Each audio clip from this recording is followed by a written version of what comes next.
Good evening, viewers. This is going to be a somewhat unusual video because I'm not reviewing a locomotive, I'm not giving a layout update. This is going to be a workshop how-to. So what we have here is a Bachmann Spectrum 460 HO scale. This is a locomotive that I'm intimately familiar with. This is technically the fifth one that I've owned. And what we're going to be doing today is taking it apart and replacing the motor. Now, this is something that a certain number of these end up needing at one point or another, and I haven't been able to find a tutorial anywhere else on the internet for how to do it, so I decided that I would make one. So far, the only modifications that I've made to this are adding an oil bunker to the tender. This oil bunker is off of a Bachmann Spectrum 440 tender. And I think that is it as far... Oh, there's one other modification that I've made, which we'll go over in a little bit. Now, I've connected the wires between the engine and tender solely for the purpose of demonstrating how to disconnect them, because it is rather a tricky process. What I'm actually going to do is make use of the box as a makeshift cradle to hold the engine upside down while I do this. So here we have these two tiny little orange plugs between the engine and tender. And as anyone who has Spectrum locomotives will know, these frequently become the bane of your existence. So what I'm going to do, this is the most safe and reliable method I've found to remove them, is to use a utility knife. It doesn't have to be sharp. In fact, it's better if it isn't. But you're just going to dig a little bit into the side of the plug and lever it up. So, like that. You may have to approach it from a couple different sides. There you go. The important thing is not to pull on the wires. Now, you don't want to be using the little rim around the plug to get it up because that is not very strong. So what you want to do is actually try to dig the tip of the knife into the side of the plug just a little bit, like that, and use that to pull it up. Don't dig it in too deep, obviously. You don't want to actually cut the plug. So with that said, let's put the tender aside and work on the engine.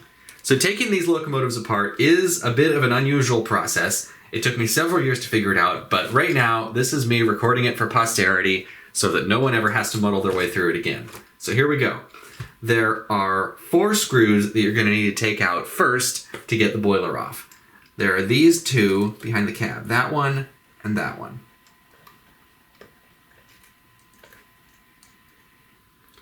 A magnetic screwdriver is extremely helpful in these cases. I'm just going to set the screws on the foam over here. The next screw you're going to want to take out, it doesn't actually matter which order you do these in, is this one, this little silver screw behind the wires. Now, if it's a brand new engine, sometimes these wires will be covering the screw. You can just move them to the side a little bit and then take that out. Now, this screw frequently won't come out because the wires do sort of hold it in place, and that's fine. As long as you don't lose it, it's okay if it stays there. Now, the final screw is behind the pilot truck. It's not the pilot truck screw. You can take that out, but you don't have to. What I usually do is just swing the pilot truck to the side enough that I can reach that screw right there. Unscrew that, and again, that one doesn't have to come out. As long as you don't lose it, it's fine. Now, final step before we can actually start taking the boiler off is to move the boiler braces away from the boiler. Now, in this one, they're fairly loose, so I can actually just do this with my fingernail. Sometimes you can use a flathead screwdriver to gently pry them away. You don't want to put too much force on them because you don't want to scratch the paint, but you just need to get them out of their holes there. Now comes the part that confused me for so long. You can't just lift the boiler off. What you got to do is pull it up in the rear first. So pull it up like that. You'll notice the motor block is loose on the chassis. That's correct. That's how it needs to be in order to get this off. So now that you've pulled it up, so now if you pull the front up, you'll see that it's actually taking the motor block with it. So you need to hold the rear of the motor block in place and pull the rear of the boiler up off of it and then slide it forward. Because, as you can see now, the motor block has this little protrusion on the front where the headlight LED is, and that notches into this little area in the boiler. That's why you can't take it off. Now, since this is a Spectrum one, once that's all out, I was able to completely remove the boiler. This is actually a die-cast boiler. It's very nice quality. It's got all the details on it. If you have the newer blue box version, the headlight LED is actually inside the headlight itself, and you won't be able to do that. You'll have a pair of wires sticking out of there. So watch out for that if you've got one of the newer ones, but if you have an older Spectrum one, the LED is down here, and that's fine. And actually, if it's a really old one, that might be an incandescent bulb. So now you can see what the mechanism of the model looks like. You've got your motor in here. Inside there is a cog belt drive that drives that worm gear right there. which of course drives the axle gear, which turns the wheels. So what we're doing today is replacing the motor, so we're going to have to take this motor block apart as well. This is the screw out of the front cylinder saddle there. It fell out. That's fine. We just need to remember where it is. There are 3 screws. I think it's just 3. You'll need a very small Phillips screwdriver for these. This, whatever this size is, I don't know what size this is, but it works fine. Unlike some Bachmann engines, these do not go into a plastic nut on the other side, and I thank Bachmann for that because those were a serious pain in the neck. But these just screw into the other side of the metal motor block. So take those 3 screws out, and now you should be able to lift off this half of the motor block. There is a little plastic clip that goes on top here, but all that does is hold the wires in place. It's not a huge deal. Anyway, you will note that the wires actually pass through a hole in the block, so don't yank them. So the motor block is now apart, and you can see the motor's already loose. Now, belt drives like this are somewhat uncommon in model railroading nowadays, but Bachmann's actually used these in quite a lot of engines, starting with their 280 that came out in the late 90s, and most of the Spectrum steam lineup has used these. And that's carried over to some of the current Blue Box standard line stuff. And it's not a bad system, actually. I've been amazed at how well it works. The weakness here is not the belt drive, it's the motor. So that's what we're going to replace today. So we just need to unhook the belt from there. This is not just a rubber band, obviously. This is actually a toothed belt, so it doesn't slip at all. And it works pretty reliably. It works almost as reliably as gears. So this is the motor. This is the cause of all of this mess.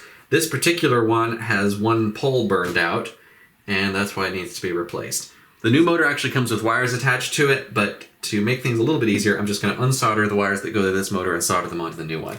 These are very, very thin wires, so it shouldn't take much to unsolder them. There we go. And the other one.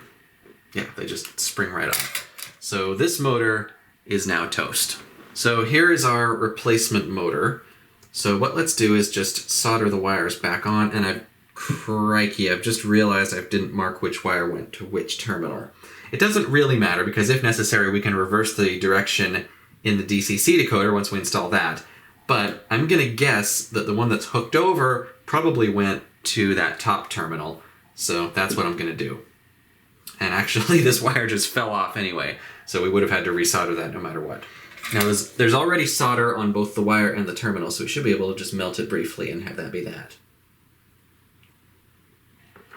You don't really want to add solder if you can help it, or at the very least don't add too much because it does take up space, and space is tight inside the engine. In this case, I think I am going to add a little bit because the solder that's on here is fairly old and I don't think it's going to stick very well.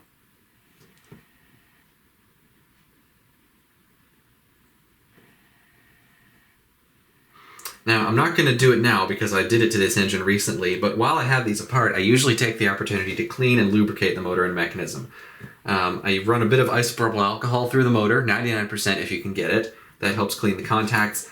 This shaft just lifts out. It just rides on 2 little brass bearings. I take those off, I clean them, and I freshly oil them. We don't have to do that here because I already did it for this engine, but just in the future, while you have them apart, it's a good thing to do. So in putting this back together, we'll put the belt around the large pulley first, and make sure that the bearings seat properly into their little slots in the front.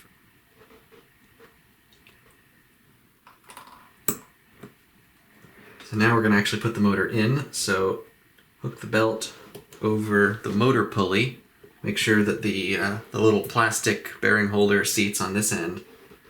Motor should sit snugly in there. Now we can put the motor block back together. We got to slide the wires through this little hole. Make sure they don't get tangled up or bunched up anywhere. Now, before you screw it back together, make sure that there is enough slack in the wires going to the headlight for it to go back where it belongs.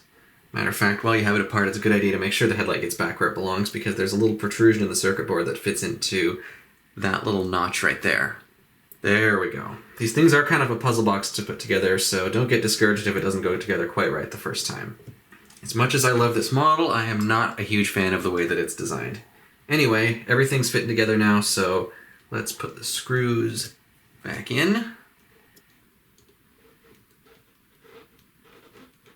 The mistake that I've made here is tighten this down with not enough slack in the wire, so I'm just going to loosen these screws a little bit and then pull the wires through just a teensy bit further. Now, if you've never done this before, it would be a good idea at this point to hook up power and test run the motor to make sure that everything's good. But in a pinch, you can just rotate this by hand and see that it spins okay. It's not going to spin freely because you are turning the motor, but it shouldn't be binding in any particular fashion. Now, I fear we may have done a little too good a job on the wiring because there's actually quite a surprising amount of slack in the wires here that needs to be tidied up. This isn't something that I normally deal with when I just open these up to clean them, but I haven't swapped a motor in one in a long time and I'd forgotten that this is a problem. So I think what I'm going to have to do is take this apart again and shorten the wires a bit and resolder them to the motor. So I'll probably cut that part out of the video because you don't really need to see all the tedium of that, or I'll just fast forward through it.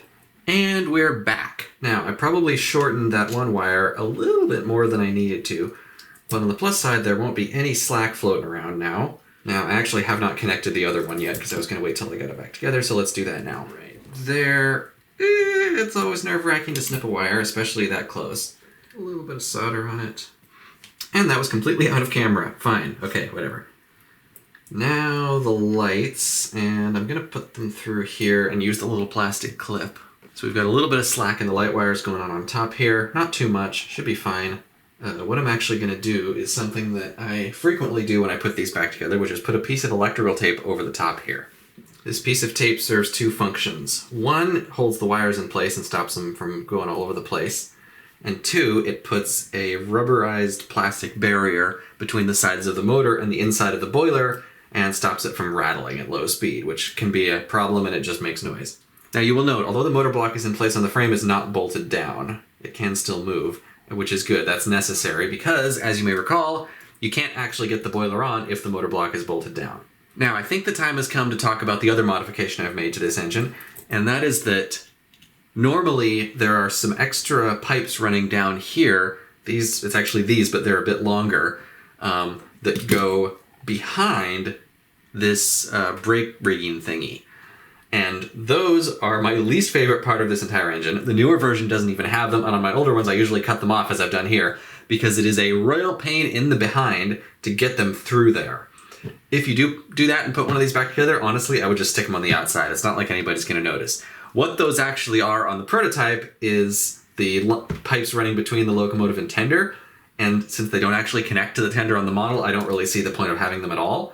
So I usually just cut them off and let that be that. Make sure the front boiler braces are swung out of the way. And now you're going to want to basically do the reverse of taking it apart. So essentially, you have to lift this up a little bit, hook that into the front of the boiler, and then you can push the rear down. And if it's all done right, that should seat nicely on there. All right, so that screw didn't go anywhere, so we can just...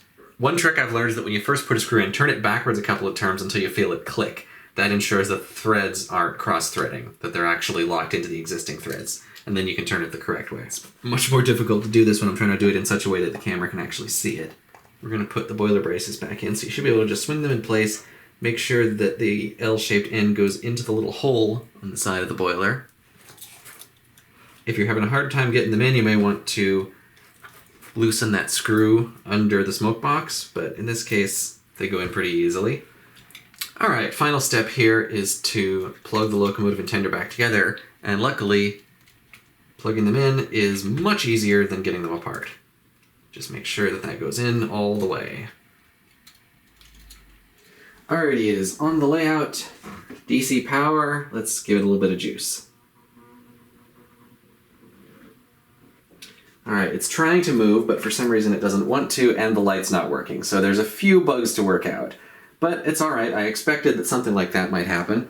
Let's take it apart again and see if we can figure out what the problem is.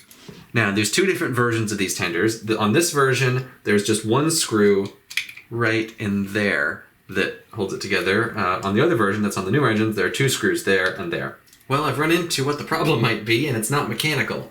This resistor right here on the circuit board smokes as soon as I hook up power.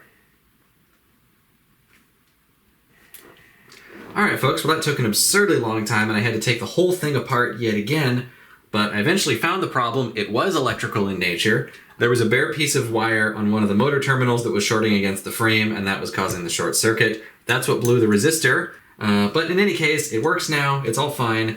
I found another detail piece that you have to pay attention to in putting it back together, which is these tiny little pipes. They're just really thin little pieces of piano wire that go into this tiny hole in the top of the cylinder. While we've got the tender apart, let's go ahead and get DCC decoder installed.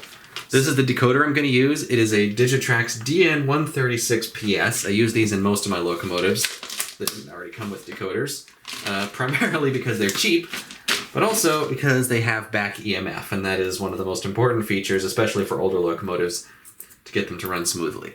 So the decoder itself is very, very tiny, and it has this 8-pin plug, so we just pull this jumper out. I'm guessing that that's the direction that this connector is supposed to go in, but since it could go either way, I'm going to look it up real quick and find out. Now, on the board it's marked that that's pin 8 and that's pin 1. Pin 8 is red and pin 1 is orange. That is the direction it's supposed to go, and I'm glad I looked that up, otherwise it would have been backwards. So one interesting thing about these 8-pin connectors is that the green one doesn't actually do anything, and in fact in this one, the pin actually popped out entirely because it's not connected to anything. There is a green wire coming off of here, but that's also not connected to anything, and if I look it up, pin number 3, which is the green one, is listed as not used. It just doesn't do anything. So I can only assume that they just put in an extra wire in case they needed one for future features, but in this case I'm just going to cut it off because it's literally useless. There's a wire sticking out the side of the tender. That's something to watch out for. Gotta shove that back in there. Alrighty, round 2. Alright, second attempt. So since this is a brand new decoder, the address is going to be 3, so if we do forward, it runs beautifully backwards, and if we go backwards, it runs forwards. Okay, yep, that I kind of expected. We can fix that in the decoder settings real quick. Let's try the headlight.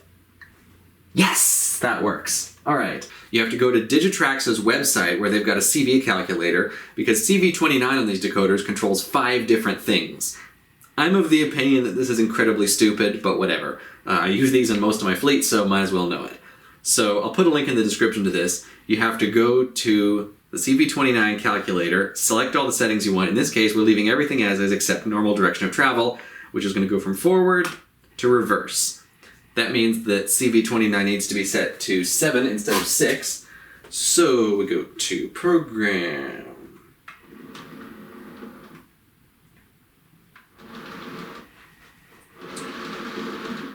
We have another slight problem. The headlight now comes on in the wrong direction. The headlight only works when it's going backwards. Alright, according to this random forum, because it's not in the manual, it's not on Digitrax's site. I mean, technically it is on Digitrax's site, whatever. It's in the tech support section. This is way more complicated than it needs to be. CV33 needs to be set to 002, and CV34 needs to be set to 001. There we go. Okay, now the headlight works in forwards as it's supposed to. And with the new motor, this engine runs beautifully smoothly. I'm gonna call that quits for this video. I'll put in a little bit of running footage here to reward your patience of sitting through this whole thing. Hopefully, somebody out there is gonna find this useful, somebody who needs to know how to take apart these engines, or what quirks to watch out for when swapping motors. I will see you next time with hopefully a bit of a more high production value entertaining video. Bye, folks.